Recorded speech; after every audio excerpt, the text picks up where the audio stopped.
नमस्कार, बहुत स्वागत है आपका। मैं हूं आपके साथ सुमित शर्मा। मध्य प्रदेश के खंडवा के एक युवक को आतंकी संगठन आईएसआईएस से संबंध के आरोप में कोलकाता एसटीएफ पुलिस ने गिरफ्तार किया। गिरफ्तार आरोपी अब्दुल रकीब कुरैशी से एसआईटी और आईबी ने 3 घंटे तक पूछताछ की। पूछताछ में आतंकी रकीब से बड़ा खुलासा हुआ है। आतंकी अपने अकाउंट से टेलीग्राम, इंस्टाग्राम से बात करता था। इस बात का खुलासा होने के बाद एसटीएफ अब आतंकी रकीब की टेलीग्राम, इंस्टाग्राम से की गई बातचीत का डेटा खंगालने में जुटी हुई है। खंडवा से गिरफ्तार आतंकी अब्दुल रकीब कुरैशी की गिरफ्तारी से बहुत बड़ा पर्दाफाश हुआ है। भोपाल एटीएस और आईबी ने आतंकी रकीब से करीब 3 घंटे तक पूछताछ की। आतंकी रकीब से पूछताछ में इस बात का खुलासा हुआ है कि आतंकी अपने अकाउंट से टेलीग्राम, इंस्टाग्राम के जरिए बात करता था। इस बात का खुलासा होने के बाद एसटीएफ अब आतंकी रकीब की टेलीग्राम, इंस्टाग्राम से की गई बातचीत का डेटा खंगालने में जुटी हुई है। अब बंगाल एसटीएफ की टीम आतंकी रकीब को लेकर दिल्ली जाएगी, फिर उसके बाद दिल्ली से बंगाल के लिए रवाना होगी। आतंकी अब्दुल रकीब का आईएसआई से तार जुड़ा हुआ है। कुछ दिन पहले कोलकाता पुलिस ने 2 लोगों को गिरफ्तार किया था। उसी मामले में खंडवा के अब्दुल रकीब को भी आरोपी बनाया गया था। इसीलिए एसटीएफ की टीम ने खंडवा आकर उसकी गिरफ्तारी की। गिरफ्तार युवक से एसटीएफ ने एक मोबाइल फोन, पेन ड्राइव और जरूरी सबूत बरामद किए हैं। खंडवा की पुलिस ने कहा कि रकीब की गिरफ्तारी के लिए पश्चिम बंगाल पुलिस ने मदद मांगी थी। उस पर कोलकाता में एफआईआर दर्ज थी। ये वेस्ट बंगाल एसटीएफ ने एक प्रकरण क्रमांक 1/23 धारा 121, 121A, 122, 123 और 120B आईपीसी के अंतर्गत मामला दर्ज किया था, जिसमें 2 आरोपियों को वहां पे गिरफ्तार किया था, जिसकी विवेचना उपरांत उन्होंने अब्दुल रकीब कुरैशी, पिता अब्दुल वकील जो खंडवा का है, उसको भी इसमें आरोपी बनाया था और जिसकी गिरफ्तारी के लिए कल वो आए थे। खंडवा पुलिस से उन्होंने मदद मांगी थी, जिसमें खंडवा पुलिस ने टीम बना के और उनकी मदद करके उसको गिरफ्तार किया और गिरफ्तार करके दिया गया उसको। और इसमें फिर उन्होंने इसको अग्रिम विवेचना के लिए प्रॉपर रिमांड के साथ यहाँ से कोलकाता ले जा रहे हैं। पुलिस के मुताबिक अब्दुल रकीब के द्वारा सोशल मीडिया पर ऐसी गतिविधियों को अंजाम दिया जा रहा था जो देश विरोधी आतंकवादी संगठन से जुड़ी हुई थी। जब एसटीएफ की टीम ने सोशल मीडिया से आतंकी गतिविधियों का रिकॉर्ड खंगाला तो उसमें खंडवा के रकीब के जुड़े होने की बात सामने आई, जिसके बाद कोलकाता एसटीएफ की टीम यहां पहुंची और स्थानीय पुलिस की मदद से आरोपी को गिरफ्तार कर लिया। Bureau report, news 18।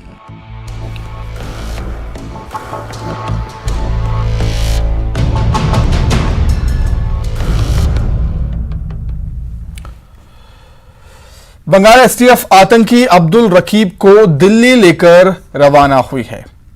Indigo air की फ्लाइट से भोपाल से दिल्ली रवाना हुई है बंगाल एसटीएफ की टीम। अब्दुल रकीब को लेकर बंगाल एसटीएफ ने मध्य प्रदेश के खंडवा से आईएसआईएस से जुड़े आतंकी को हिरासत में लिया था। खंडवा से भोपाल लाई थी अब्दुल रकीब को बंगाल एसटीएफ। भोपाल में आतंकी से आईबी और एसटीएफ ने पूछताछ की। पूछताछ के बाद बंगाल एसटीएफ आतंकी अब्दुल रकीब को दिल्ली लेकर रवाना हुई।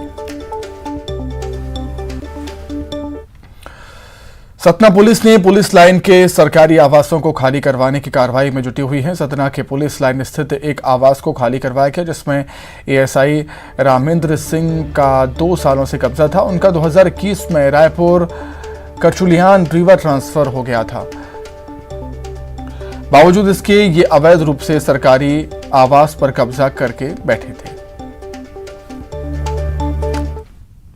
रामेंद्र सिंह जी हैं, एएसआई रायपुर करचुलियन में पदस्थ हैं, रीवा जिले में। 2021 में इनका तबादला रीवा जिला हो गया था। उसके बाद इनको 6 बार नोटिस जारी किया गया कि आप खाली कर दें। 7वां नोटिस भी जारी किया गया, किंतु उनके द्वारा ध्यान नहीं दिया गया। अतः नियमानुसार इनके आवास को खाली कराया जा रहा है पूरी कमेटी की उपस्थिति में। बुरहानपुर के शाहपुर थाना इलाके के ग्राम पंचायत दापुरा में गांव की सार्वजनिक जमीन पर अज्ञात लोगों ने बिना अनुमति छत्रपति शिवाजी महाराज की प्रतिमा स्थापित कर दी। ग्रामीणों ने इस पर नाराजगी जाहिर की। पुलिस ने संज्ञान लेते हुए शासकीय जमीन पर अतिक्रमण का मामला दर्ज किया।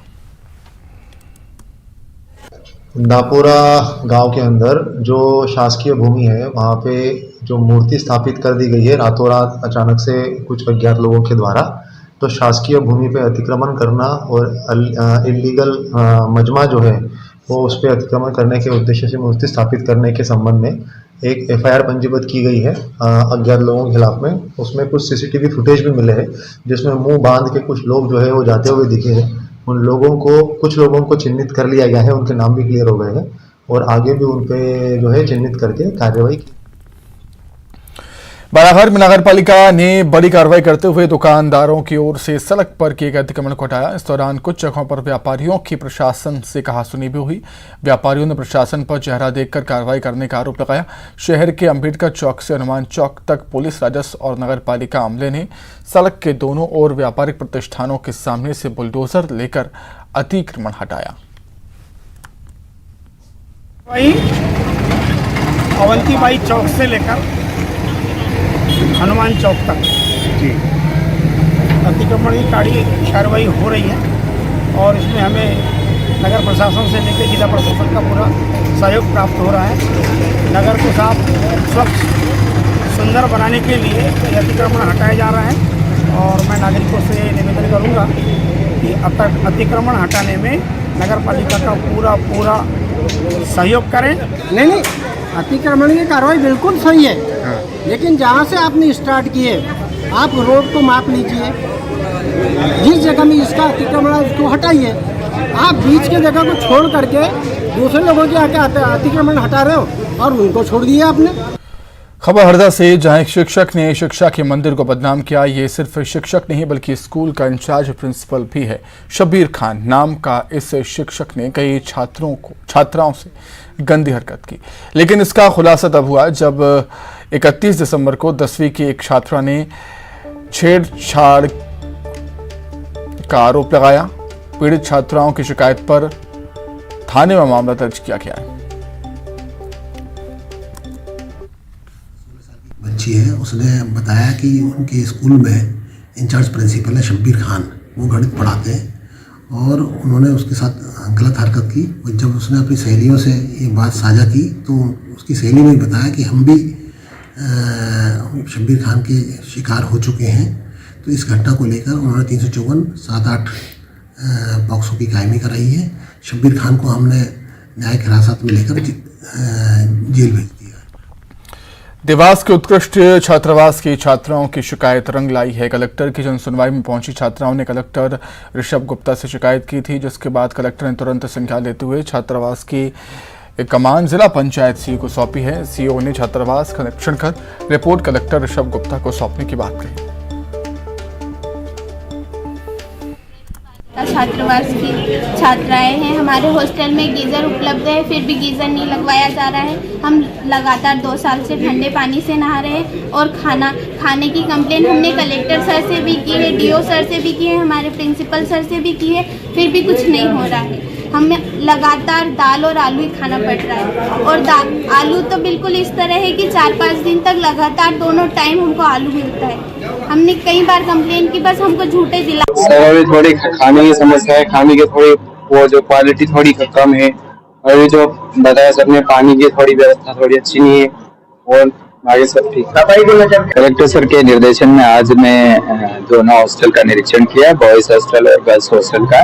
गर्ल्स हॉस्टल में हमने देखा वहाँ पर जो साफ सफाई वो ठीक नहीं है और बच्चों को मैंने 1 to 1 बात की, उससे ये पता चला कि वहाँ पर बच्चों को समय पर भोजन नहीं पहुँच पाता, जिस कारण से वो स्कूल में देरी से पहुँचती है। मैंने आज से डीओ साहब को निर्देश दिया है कि गीजर तत्काल दोनों हॉस्टल में इंस्टॉलेशन हो जाए और कल से बच्चों को गर्म पानी मिलने लगे।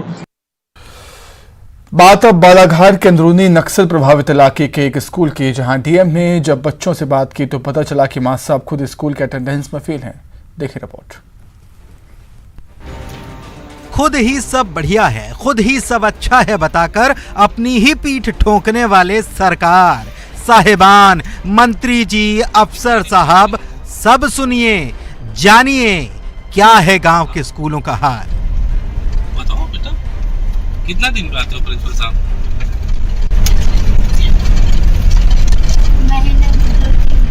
महीने में 2-3 बार आते हैं। अच्छा। ये बच्चियां हैं बालाघाट के लांजी विकास खंड में आने वाले नक्सल प्रभावित गांव टेमनी के स्कूल की छात्राएं और साथ में बैठे हैं कलेक्टर साहब और कलेक्टर साहब को ये बता रही हैं स्कूल की हकीकत। कब आते हैं, कितने दिन आते हैं मास्टर साहब। दरअसल बालाघाट कलेक्टर गिरीश कुमार मिश्रा अचानक टेमनी गांव में स्कूल का दौरा करने पहुंच गए।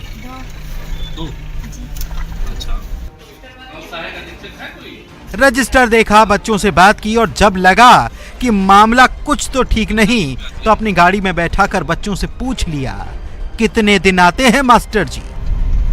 बताओ बेटा, कितना दिन पे आते हो प्रिंसिपल साहब?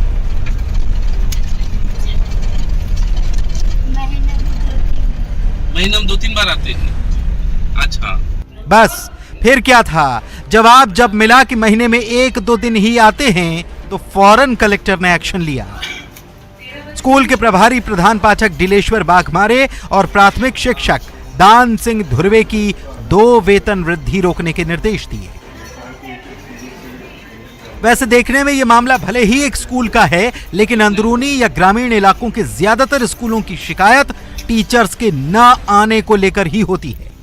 ऐसे में देखना होगा कि कलेक्टर के इस एक्शन के बाद क्या दूसरे स्कूलों में मास्टर साहब अटेंडेंस में पास होते हैं। वो जो लांजी से आते हैं स्कूटी से, वो क्या पढ़ाते हैं? श्रीनिवास चौधरी, न्यूज़ 18, बालाघाट। वो आते नहीं तो हिंदी अंग्रेजी फिर कौन पढ़ाता है? हाँ? हाँ? कोई नहीं। इंदौर में चल रहे 70वें प्रवासी भारतीय सम्मेलन का समापन हो गया है। 3 दिन तक चले इस सम्मेलन में बड़ी संख्या में प्रवासी भारतीय शामिल हुए। इस सम्मेलन के समापन समारोह में राष्ट्रपति द्रौपदी मुर्मू शामिल हुई। इस मौके पर राष्ट्रपति द्रौपदी मुर्मू ने 27 मेहमानों को सम्मानित किया।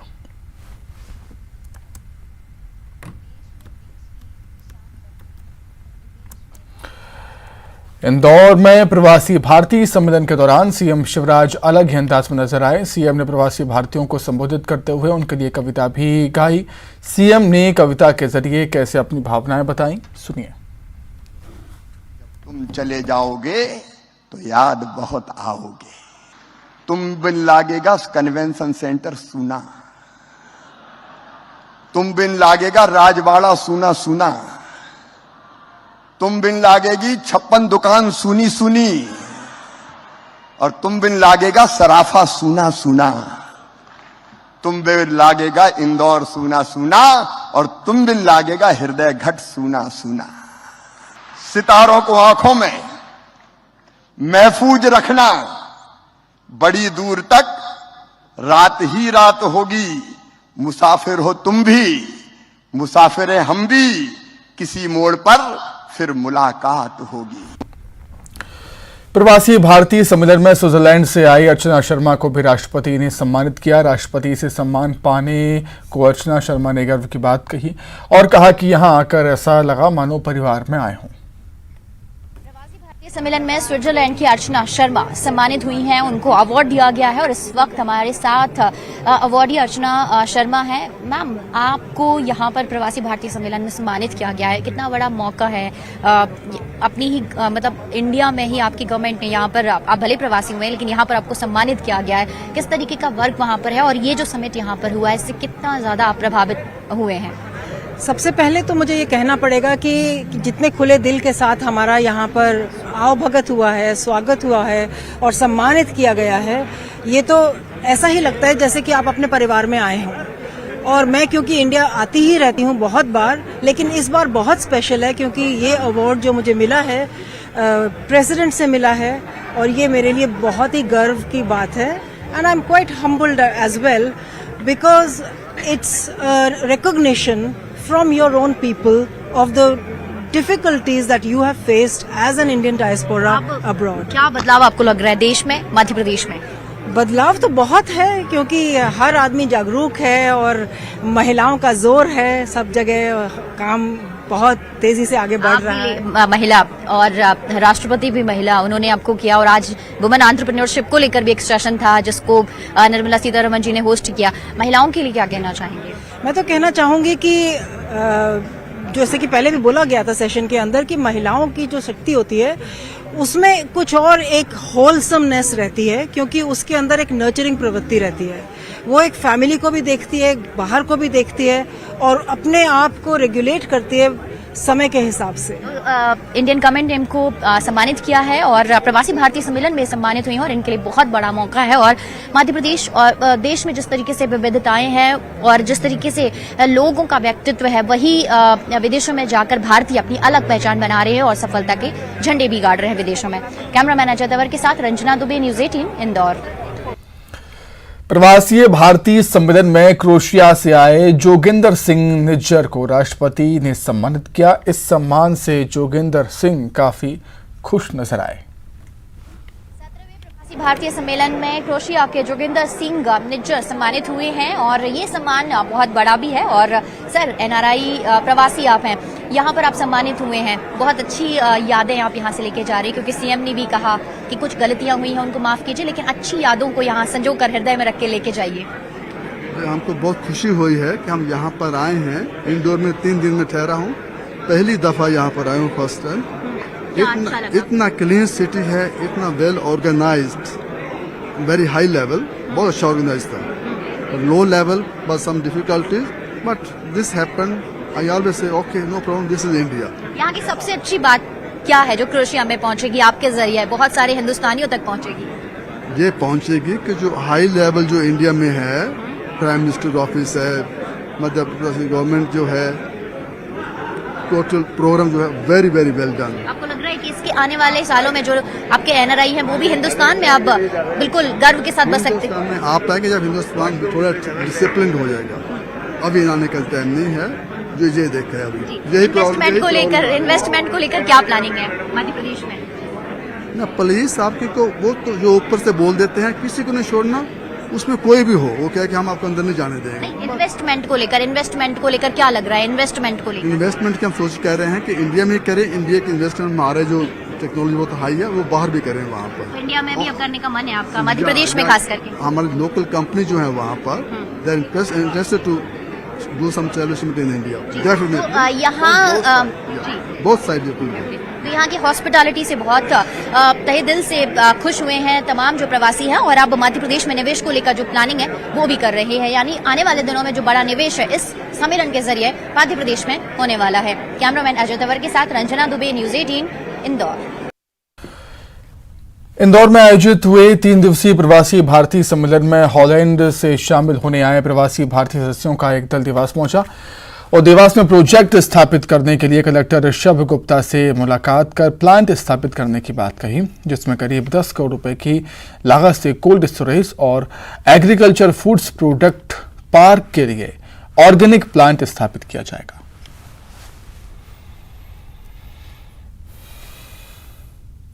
ग्लोबल इन्वेस्टर्स समिट को लेकर कांग्रेस ने सवाल उठाए हैं। पीसीसी चीफ कमलनाथ ने कहा कि प्रदेश में इन्वेस्टर्स आए, मैं इसका स्वागत करता हूं, लेकिन बात विश्वास की होती है। सम्मेलन करने से विश्वास नहीं बनता। निवेश तब आएगा जब इन्वेस्टर्स को मध्य प्रदेश पर भरोसा होगा।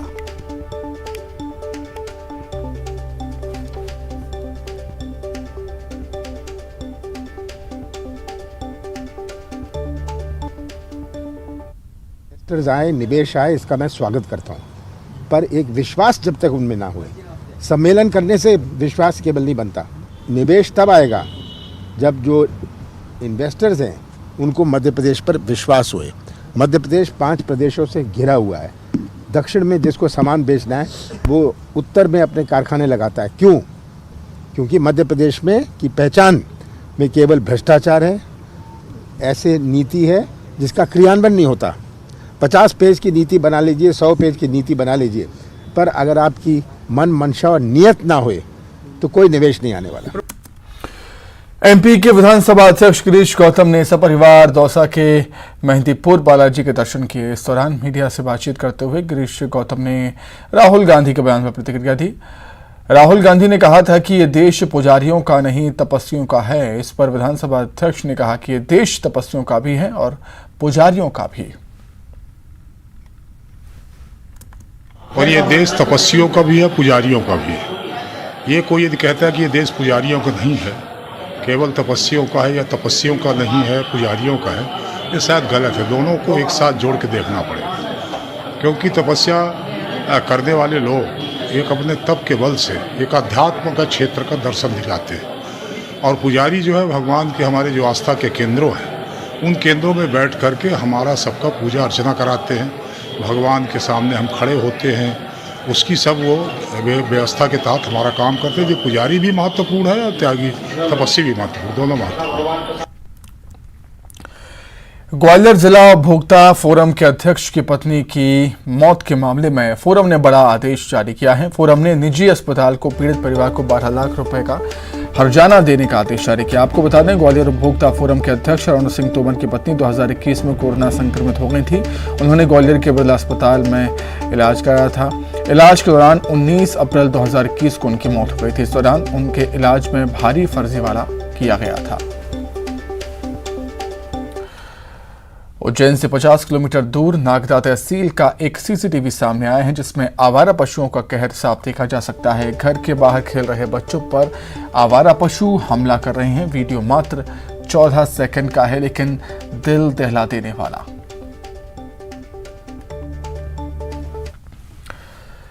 दतिया में मौसम ने किसानों के माथे पर चिंता की लकीरें खींचती हैं। जिले में तापमान 2 डिग्री के आसपास चल रहा है, जिसे लेकर किसानों को डर है उनकी फसलों को पाला मार जाएगा। किसानों की माने तो शीतलहर से फसलें खराब हो रही हैं।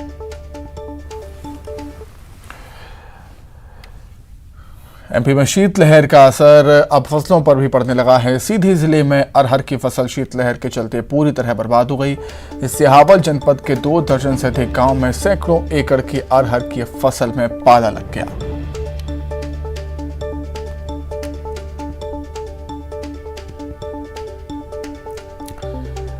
धार्मिक नगरी उज्जैन में हर पर्व बड़े हर्षोल्लास और उत्साह के साथ मनाया जाता है। इसी क्रम में इस संकटा चतुर्थी के दिन भगवान चिंतावन गणेश मंदिर में विशेष पूजा अर्चना की गई।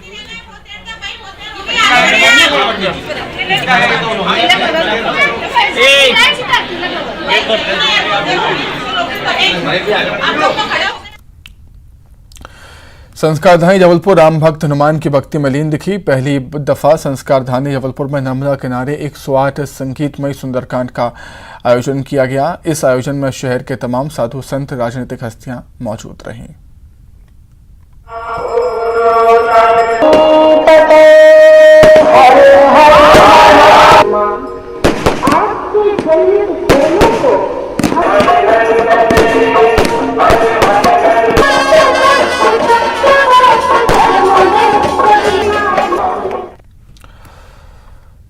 सांप, नागराज या कहें भुजंग, कुल मिलाकर ये नाम सुनकर ही शरीर में सिहरन पैदा हो जाती है। लेकिन यदि यही नागराज जब शिवलिंग के करीब दिख जाए तो डर का पूर्ण रास्ता तुरंत उमड़ जाती है।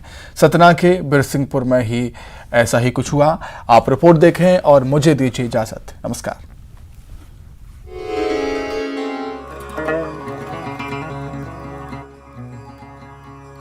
ये तस्वीर आई है सतना जिला मुख्यालय से 35 किलोमीटर दूर बिरसिंहपुर कस्बे में स्थित गैवीनाथ धाम से, जहां शिवलिंग पर एक नहीं बल्कि 2-2 सांप यानी कि नागराज लिपटे हुए नजर आ रहे हैं।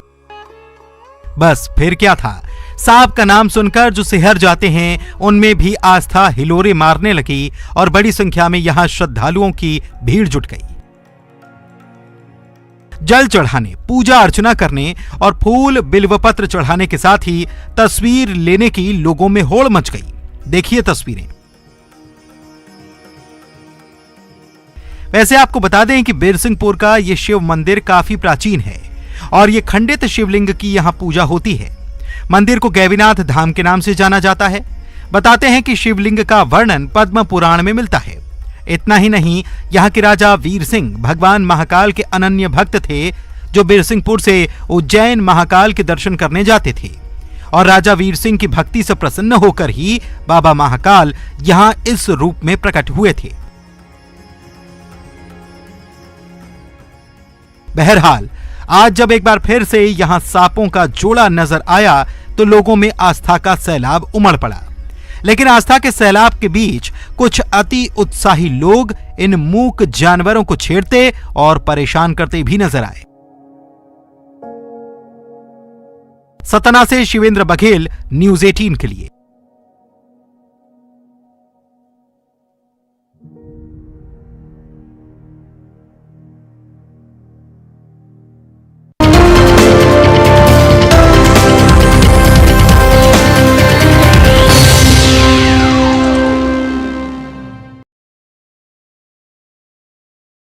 सीएम शिवराज सिंह चौहान पहुंचे नमो ग्लोबल पार्क, प्रवासी भारतीयों के साथ किया पौधारोपण। सीएम ने लगाया रुद्राक्ष का पौधा। राष्ट्रपति द्रौपदी मुर्मू के आगमन से पहले धर्मेंद्र प्रधान और नरोत्तम मिश्रा पहुंचे आयोजन स्थल, तैयारियों का लिया जायजा। सम्मेलन के आखिरी दिन देखा प्रवासी भारतीयों का जोश, देशभक्ति से ओत प्रोत गीत गाए, भारत वापस लौटने की जताई इच्छा।